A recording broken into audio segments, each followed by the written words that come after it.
Heating in Rankine cycle करने से क्या बेनिफिट था?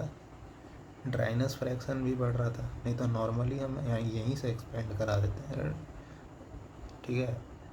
तो ड्राइनेस फ्रैक्शन भी बढ़ा, एफिशिएंसी भी बढ़ा, तो ज़्यादा से ज़्यादा सुपर हीटिंग कराते हैं, ठीक है। और ज़्यादा सुपर हीट करा दिए यहाँ पे, तो और मॉइस्चर कंटेंट एकदम नेगलेक्ट हो गया, ठीक है। एफिशिएंसी भी और बढ़ जाएगा, ठीक है। Mean temperature of heat addition बढ़ रहा है और mean temperature of heat rejection तो कांस्टेंट है, ठीक है। तो और बढ़ा दो इसका सुपर हीटिंग, ठीक है। इट मीन्स कि हम जितना सुपर हीट कराएंगे उतना मेरे लिए फ़ायदा है, पर here comes the metallurgical limit. भाई सुपर हीट करा रहे हो बॉयलर में, और बॉयलर जिस मटेरियल से बना है, ठीक है, वो उतना टेम्परेचर सहने के योग्य नहीं है, ठीक। ये टेम्परेचर तुम 1400 पे ले चले जाओगे, ठीक है, बॉयलर के ट्यूब्स फट जाएंगे। So we can't increase our pressure temperature beyond a certain limit. Generally वो लिमिट होता है 565 डिग्री सेल्सियस, ठीक है। इसलिए जो स्टीम पावर प्लांट होता है उसमें टेम्परेचर जनरली 500 से 600 तक ही रहता है, ठीक है। एनटीपीसी, थर्मल पावर प्लांट, इन सब में एक क्वेश्चन भी राइज होता है इससे कि स्टीम पावर प्लांट ज़्यादा एफिशिएंट है कि, खैर उसको बाद में कभी, वो हमने आईसी इंजन में बताया, ठीक है। तो और ये भी 565 ऐसा नहीं है कि नॉर्मल मटेरियल पे आता है, ठीक है। ये हम लोग जब हाई ग्रेड का बॉयलर में हाई ग्रेड यूज़ करते हैं तो उसका कैपेसिटी बढ़ता है, ठीक है। जैसे फॉर एग्ज़ाम्पल, तो यहाँ एक पॉइंट लिखा है कि मैक्सिमम टेम्परेचर जो होगा वो गवर्न होगा मेटलर्जिकल लिमिट्स पे, ठीक है, मटेरियल लिमिट्स पे, ठीक है। अब जैसे अगर हम अच्छा मटेरियल यूज़ करेंगे तो मेरे लिए बेनिफिट है, ठीक है। अगर हम iron based super alloys use करते हैं तो वो 600 डिग्री सेल्सियस तक बियर कर सकता है, पर केजी मेरा 200 रुपया लगेगा, ठीक है। निकल को यूज़ करेंगे तो 10 टाइम्स ग्रोथ, मात्र 200 डिग्री सेल्सियस के लिए हमको 10 गुना कॉस्ट बढ़ाना पड़ रहा है अपना। मतलब देखते जाओ, अभी कहानी के फॉर्म में बताया जा रहा है, ठीक है। मतलब अब निकल जब यूज़ करेंगे तो मेरा जो है टेम्परेचर तो ठीक है 800 अचीव हो जाएगा, लेकिन कॉस्ट देखो 2000, ठीक है।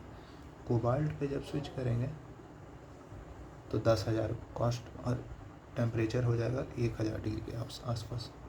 अब देखो, जो हम लोग का बॉयलर होता है उसका रफली 5000 टन का कैपेसिटी होता है इसका, ठीक है।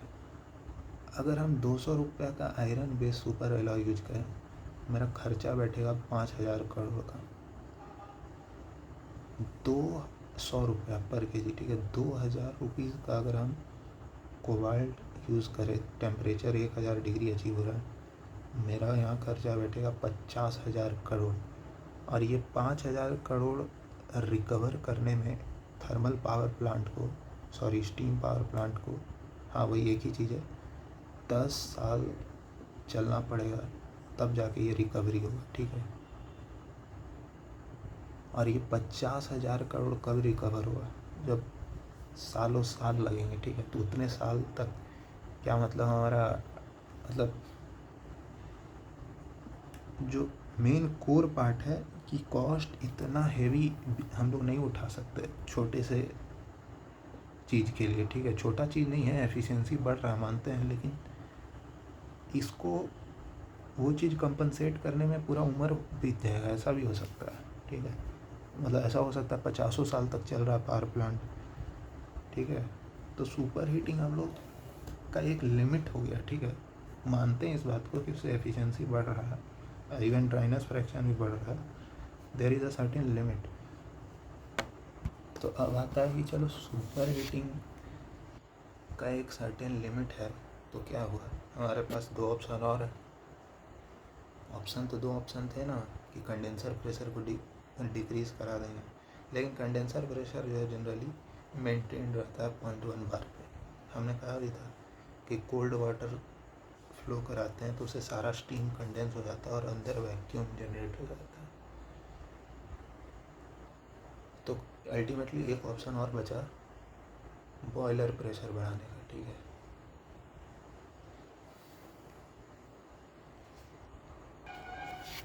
तो बॉयलर प्रेशर अगर हम बढ़ाएंगे, ठीक है,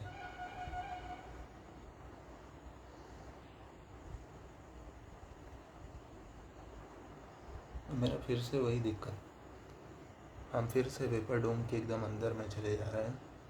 मेरा ड्राइनेस फ्रैक्शन फिर से 0.7 के करीब पहुंच जा रहा है, ठीक है। तो इसका मतलब कि सुपर हीटिंग से हो सकता है ज़्यादा एफिशिएंसी यहाँ मिलेगा भी, ठीक है, लेकिन उसके चक्कर में हम वाटर जेट मशीनिंग का खतरा थोड़ी लेंगे, मतलब अपने टरबाइन को बर्बाद थोड़ी कर दें। इट मीन्स कि सुपर हीटिंग एक सर्टेन लिमिट तक ही ठीक है, बॉयलर प्रेशर को ज़्यादा बढ़ा नहीं सकते हैं। तो अब करे तो करे क्या। तो here comes the birth of reheating. कोई भी कॉन्सेप्ट एक रातों रात नहीं आया है, इनके ऊपर कई सालों तक सोचा गया, ठीक है। मेरे को तो एफिशिएंसी बढ़ाने के लिए रैंकाइन साइकिल का हम लोग को एक ही ऑप्शन बचा, अब क्या करना पड़ेगा। टेम्परेचर तो एक लिमिट के बियॉन्ड बढ़ा नहीं सकते, बॉयलर प्रेशर बढ़ाना पड़ेगा। उससे दिक्कत क्या है, ड्राइनेस फ्रैक्शन फिर से वही हो गया। तो अगर एफिशिएंसी बढ़ाना ही है, ठीक है, तो अब एकमात्र मेरे पास एक ही ऑप्शन है, डेट इज़ रीहीट। देखो रीहीट का डायग्राम यहाँ पे दिया हुआ है, ठीक है। जो टरबाइन में मेरा स्टीम एक्सपेंशन हो रहा था, ठीक है, उसमें हम लोग कुछ अमाउंट इंटरमीडिएट प्रेशर पे कुछ स्टीम को एक्सट्रैक्ट कर लेंगे, ठीक है, और इसको रीहीट करने के लिए बॉयलर में ले जाएंगे, ठीक। फिर इसको एंट्री करा देंगे लो प्रेशर टरबाइन, और फिर वापस से ये प्रोसेस कंटिन्यू हो गया इसको, ठीक है। तो ये समझ में आया ना कि जो हम लोग डायरेक्ट एक्सपेंशन करा रहे थे उसको अब बीच के किसी प्रेशर पे, हाई प्रेशर टरबाइन से उसको स्टीम को निकाल लेंगे, ठीक है, फिर बॉयलर में भेजेंगे, फिर इसको लो प्रेशर टरबाइन में भेज देंगे, तो फिर इसी को रीहीट कहते हैं, ठीक है। यहाँ पे और अच्छा फिगर दिया हुआ है, ठीक है। वही इंटरमीडिएट प्रेशर पे हम लोग स्टीम को ब्लीड करा लेंगे, ब्लीड मतलब निकालना, फिर उसको बॉयलर में भेजेंगे, फिर इसको लो प्रेशर टरबाइन से 4th पॉइंट पे निकाल लेंगे, ठीक। ये हमारा नॉर्मल रैंकाइन साइकिल था। इसमें क्या किया, इंटरमीडिएट प्रेशर पे हम लोग स्टीम को निकाल लिए, मतलब सपोज करते हैं कि हम लोग ने यहाँ कहीं निकाल लिया, ठीक है, ऐसे, और इसको दोबारा रीहीट करा। अब ये लाइन नहीं है कुछ, इसको डॉटेड लाइन से बनाना पड़ेगा, नहीं तो कन्फ्यूजन हो जाएगा। इसको दोबारा उसी टेम्परेचर तक ले जाएंगे, ठीक है, और यहाँ से फिर लो प्रेशर टरबाइन में एक्सपेंशन करा देंगे। ये मेरा बन गया रीहीट रैंकाइन साइकिल। यहाँ पे हमको हीट सप्लाई थोड़ा सा ज़्यादा एक्स्ट्रा करना पड़ा बॉयलर में। इम्पैक्ट क्या क्या हुआ इससे, टरबाइन वर्क क्या हुआ, टरबाइन वर्क का तो इतना तो मेरे को पता है कि पंप वर्क में कोई चेंजेस नहीं आएगा। अब टरबाइन वर्क को देखना है तो टरबाइन वर्क जो है, एक टरबाइन हाई प्रेशर टरबाइन में एक्सपेंशन हुआ है, फिर लो प्रेशर टरबाइन में एक्सपेंशन हुआ है, तो हमको थोड़ा सा इंट्यूशन से फील आ रहा है कि ओवरऑल वर्क आउटपुट ज़्यादा ही मिलेगा। अरे इससे तो ज़्यादा ही मिलेगा ना, इस नॉर्मल वाले रैंकाइन साइकिल से तो ज़्यादा ही मिलेगा। और अगर इतना इतना ही दिक्कत है तो HS डायग्राम से हम लोग बात कर चुके हैं, ठीक है। और लॉजिकली भी देखना चाहें तो भी देख सकते हैं। एरिया अंडर द कर्व बढ़ गया, एरिया अंडर कर्व बढ़ गया, डब्ल्यू नेट बढ़ गया, पंप वर्क फिक्स है तो टरबाइन वर्क बढ़ गया, ठीक है। तो टरबाइन वर्क तो मेरा बढ़ गया, पंप वर्क फिक्स, ठीक है। हीट सप्लाइड में क्या हुआ, हीट सप्लाइड भी बढ़ गया, ठीक है। अब द मेन हीट सप्लाई भी बढ़ गया मेरा, डब्ल्यू नेट भी बढ़ गया, ठीक है। अब एफिशिएंसी क्या होगा, W net upon heat supply, ये भी बढ़ा, ये भी बढ़ा, कोई कमेंट नहीं कर सकते। अब जहाँ कोई कमेंट नहीं वहाँ पे हम लोग चलेंगे मीन टेम्परेचर के ऊपर।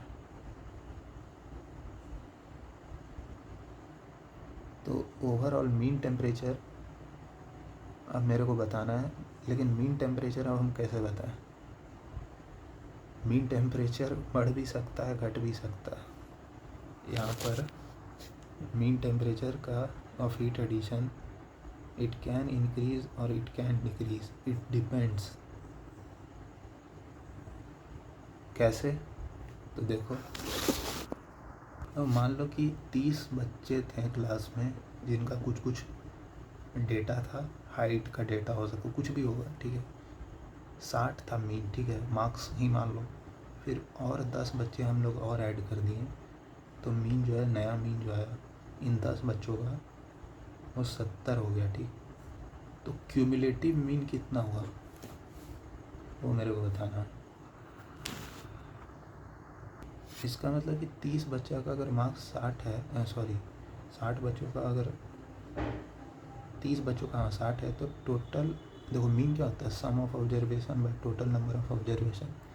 ये टोटल 1800 हो गया, उसी तरह से ये 700 हो गया। अब टोटल 1800 प्लस 700 2500 बाई 40 तो 62.5। तो यहाँ से एक कंक्लूज़न निकलता है, एक कम मीन वाले में अगर हम एक ज़्यादा मीन ऐड करते हैं, ठीक है, तो मेरा ओवरऑल मीन जो है बढ़ता है, ठीक है, ओरिजिनल वाले से बढ़ता है। तो ये समवेयर 60 से 70 के बीच में लाई करेगा, ठीक है।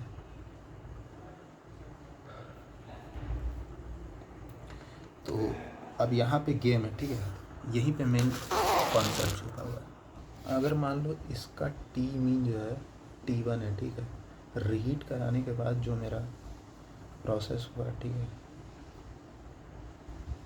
इसका टी मीन जो है वो T2 है और T2 T1 से बड़ा है, तो जो क्यूमुलेटिव मीन होगा डेट विल इंक्रीज, ठीक है।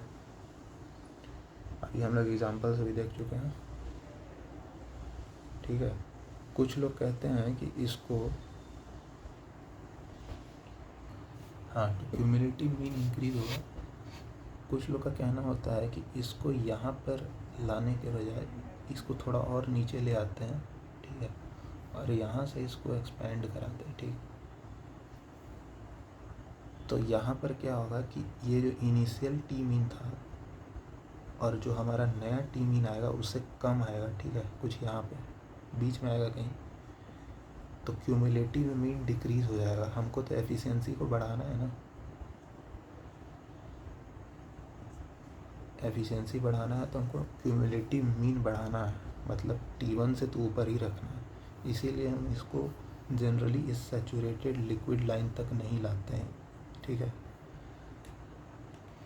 तो जनरली रीहीट का डायग्राम जो होता है कुछ इस तरह का बनता है, ठीक है, ऐसा।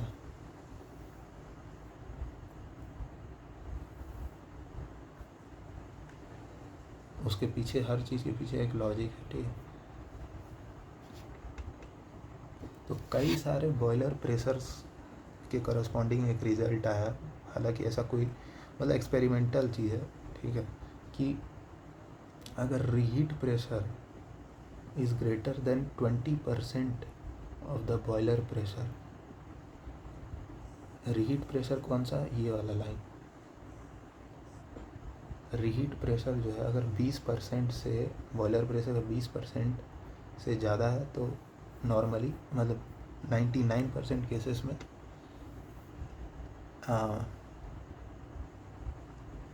या 100% भी, मतलब क्योंकि काफ़ी काफ़ी बार इसको किया गया होगा, तभी कंक्लूजन दिया गया है, ठीक है, बुक्स वगैरह में भी दिया रहता है। एफिशिएंसी ऑफ साइकिल विल, तो एफिशिएंसी ऑफ साइकिल डिपेंड कर रहा है रीहीट प्रेशर पे। क्यों? क्योंकि देखो ये वाला लाइन जब हम लोग यहाँ पे लेके आए थे और यहाँ से रीहीट करा रहे थे तो क्यूमुलेटिव मीन डिक्रीज हो रहा था, ठीक है। तो कहीं ना प्रेशर पे, इंटरमीडिएट प्रेशर पे डिपेंड कर रहा है। तो for reheating pressure should be greater than 20% of boiler pressure. तो उस केस में मेरा एफिशिएंसी जो है इंक्रीज़ करता है। और मेन पर्पस रीहीट का तो एफिशिएंसी को बढ़ाना ही है। सुपर हीटिंग से जो एफिशिएंसी मिल रहा था नॉर्मल सुपर हीटिंग से, उससे ज़्यादा मिलना मेरा एम है, ठीक है। रीहीटिंग देख लिए हम लोग। सुपर हीटिंग से एफिशिएंसी जो 32% आ रहा था, ऐसा करने से ये बढ़ के 35% आ गया। अब अगर और हमको एफिशिएंसी बढ़ाना है तो हमको बॉयलर प्रेशर इंक्रीज़ करना पड़ेगा, ठीक है। बॉयलर प्रेशर बढ़ा करके रीहीट करना पड़ेगा, ठीक। यहाँ पर जो बॉयलर प्रेशर होता है जनरली 170 to 180 बार होता है। और जितना ज़्यादा हम बॉयलर प्रेशर रखेंगे उतना इफ़ेक्टिव होगा ना। इस रेंज में कोई ख़ास फ़र्क देखने को नहीं मिलता है। हमको क्या करना पड़ता है कि इस रेंज में, मतलब इंटायर 170 से लेके इस क्रिटिकल पॉइंट तक मेरे को कुछ खास फ़र्क नहीं पड़ेगा। तो मेरे को इस वेपर डोम को या इस वेट रीजन को बाईपास करके रीहीट कराना पड़ता है, ठीक है। इसी को कहता है सुपर क्रिटिकल रैंकाइन साइकिल। देखो तो ये मेरा सुपर क्रिटिकल पावर प्लांट है। इसमें हमने इस क्रिटिकल पॉइंट से भी ऊपर प्रेशर रख दिया, ठीक है। प्रेशर इज़ मोर देन 240 बार। और यहाँ पे रीहीटिंग कराएं। रीहीटिंग कराने से एफिशिएंसी तो बढ़ गया, ठीक है, लेकिन फिर से वो ड्राइनेस फ्रैक्शन वाला प्रॉब्लम आ गया। तो इसके लिए हम लोग इसमें क्या करते हैं, मल्टीपल रीहीटिंग कराते हैं, ठीक है। एक बार और रीहीटिंग करा देंगे तो वो बाहर आ जाएगा, ठीक। और इस केस में जो है बॉयलर के अंदर जो है पूरा पानी जो है पूरा का पूरा भाप में बदल गया, ठीक है। मतलब पूरा सुपर हीटिंग हो गया, ठीक है। मतलब हम इसके अंदर गए ही नहीं, ठीक है, वेट रीजन के अंदर गए ही। In super critical power plants the boiler pressure is above critical pressure, that is 221 bar. In these boilers we don't have a boiler drum. जो हम लोग सुपर हीटिंग के केस में जो ड्रम देखे थे वो एब्सेंट होगा, ठीक है। और ये बॉयलर को हम लोग सिंगल ट्यूब बॉयलर कहते हैं, ठीक है।